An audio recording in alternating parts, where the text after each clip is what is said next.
Hi అండి, ఎలా ఉన్నారు? Welcome to my channel.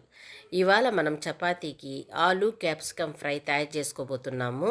Tiffin బాక్స్కి, రాత్రి డిన్నర్కి ఒకసారి ట్రై చేస్తే మళ్ళీ మళ్ళీ చేసుకోవాలనిపిస్తుంది.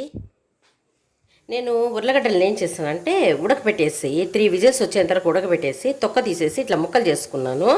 క్యాప్సికమ్ని ఇట్లా ముక్కలుగా తరుక్కున్నాను.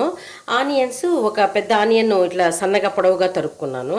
ఇంకా కరివేపాకు 2 పచ్చిమిర్చి, తర్వాత ఒక చెక్క, ఒక ఆకు కొద్దిగా తీసుకున్నాను. వీటితో మనము కర్రీ చేసుకుందాము. చాలా బాగుంటుంది చపాతీకి.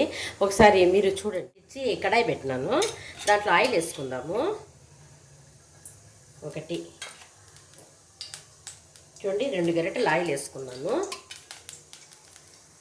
చూడండి, ఆయిల్ కాగిపోయింది కదా. ఆవాలు చూడండి, 1/2 టీ స్పూన్ ఆవాలు, జీలకర్ర ఒక 1/2 స్పూను, దానిలోనే 1 స్పూన్ పచ్చిశనగపప్పు,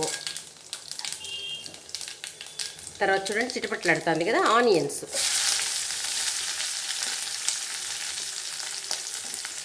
దానిలోనే 2 పచ్చిమిరపకాయలు, చూడండి కరివేపాకు, ఒక చెక్క ముక్క, కొద్దిగా బిర్యానీ ఆకు.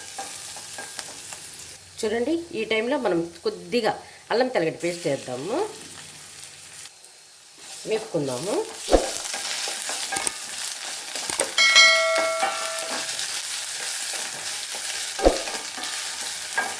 ఈ టైంలో క్యాప్సికమ్ ముక్కలు వేసేద్దాం.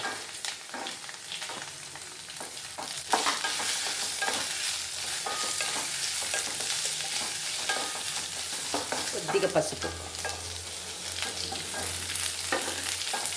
వేసి వేపుకుంటాం. ఇది చాలా బాగుంటుంది చపాతీకి. ఈ క్యాప్సికమ్ మంచిది కదా, అందుకని క్యాప్సికమ్ కానీ ఈ పొటాటో కర్రీ పెట్టుకుంటే చపాతీకి చాలా బాగుంటుంది. ఈ 2 కాంబినేషన్ చాలా బాగుంటుంది. చూడండి, కొద్దిగా వేగింది కదా క్యాప్సికమ్ అంతా. ఇప్పుడు మనము పొటాటో వేసేసుకుందాం. ఉర్లగడ్డల్ని వేసుకొని బాగా వేపుకుందాం. చూడండి, ఈ టైంలో కొద్దిగా సాల్ట్ వేద్దాం. అప్పుడు కొద్దిగా వేసాం కదా, ఇప్పుడు కొద్దిగా సాల్ట్ వేస్తాము. పొటాటోస్కి అంతా పట్టాలి కదా, కొద్దిగా సాల్ట్ వేసి కొంచెంసేపు బాగా వేపుకుంటాం.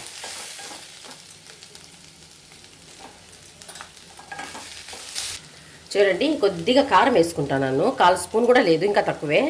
అవసరం లేదు అసలు. మామూలుగా అట్లే కొంచెం స్పైసీగా తినే వాళ్ళైతే కొద్దిగా కారం వేసుకోండి. లేదనుకుంటే అట్లే ఒట్టిగానే అట్లే పెట్టుకుంటే క్యాప్సికమ్ ఉండే దాంతో టేస్ట్ బాగుంటుంది. నేను కొద్దిగా వేస్తూ ఉన్నాను కారము. కొద్దిగా ధనియాల పొడి, చూడండి కొద్దిగా ధనియాల పొడి వేసి బాగా మిక్స్ చేసుకుందాము. రెడీ అయిపోయింది క్యాప్సికమ్ పొటాటో తాలింపు. చాలా బాగుంటుంది ఇది. చూడండి, బాగుంది. ఇప్పుడు ఏం లేదు, కొద్దిగా కొత్తిమీర వేసి లాస్ట్ అయిపోయింది. స్టవ్ ఆపేస్తాను. కొత్తిమీర వేసేద్దాం. చూడండి, అంతే అయిపోయింది. ఈ రెసిపీ నచ్చినట్లయితే లైక్ చేయండి, షేర్ చేయండి, సబ్స్క్రైబ్ చేసుకోండి.